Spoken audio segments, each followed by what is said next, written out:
War has started. And we are hopelessly outgunned.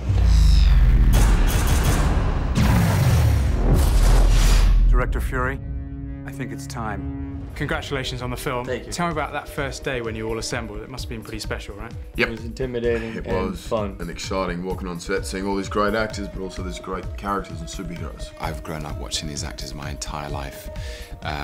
You know, these actors were making films long before I decided to be an actor, so it was a great, great privilege. I'm still pinching myself, quite frankly. I'm pinching you too. Here goes. Yeah. My first day, I could barely get a line out without flubbing. We're the same, yeah. I mean, all those guys I've watched and admired and wanted to work with, and it was like, that was the most nerve-wracking I'd felt. I still get tongue-tied in front of Robert and in front of Clark. I just, you know, when the cameras aren't rolling, I don't know how to talk to him because he's so handsome.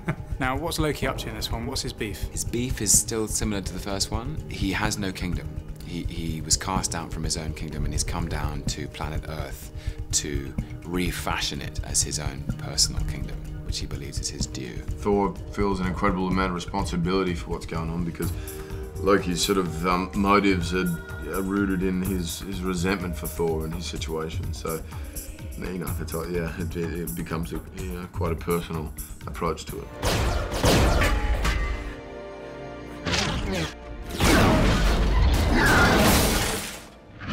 We worked really hard to infuse this Hulk with a sense of real humanistic qualities and to really see the continuation of Banner inside the Hulk. We find him in Calcutta, and Fury comes and he sends Black Widow to coax him back to S.H.I.E.L.D. How much fun was it playing Maria? It was really cool. It was cool to play a character who had the right to have a weapon.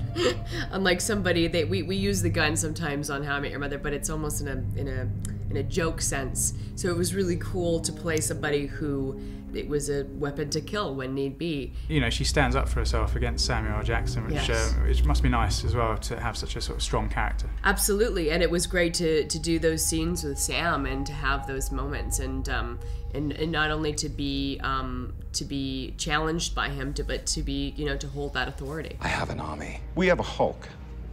Oh, I thought the Beast had wandered off. You're missing the point. There's no throne. There is no version of this where you come out on top. How much do you enjoy sort of seeing your individual film being part of this wider universe now? It's great, you know, the Thor had to work in order for, you know, and Iron Man had to work, and then Captain America, for each of them, you know, for all this to sort of come together. And so it was nice to have arrived at the point where we were on the right track and you know, just share the workload amongst these guys was fantastic. Because I had the chance to build the foundations, to build the foundations of his emotional wiring, I can kind of jump off the diving board a bit more in this one. As a fanboy myself, I knew this was possibly heading toward the Avengers, and to find that Agent Coulson is very much put very prominently into the mix of assembling the Avengers was one of the great days of my geek life.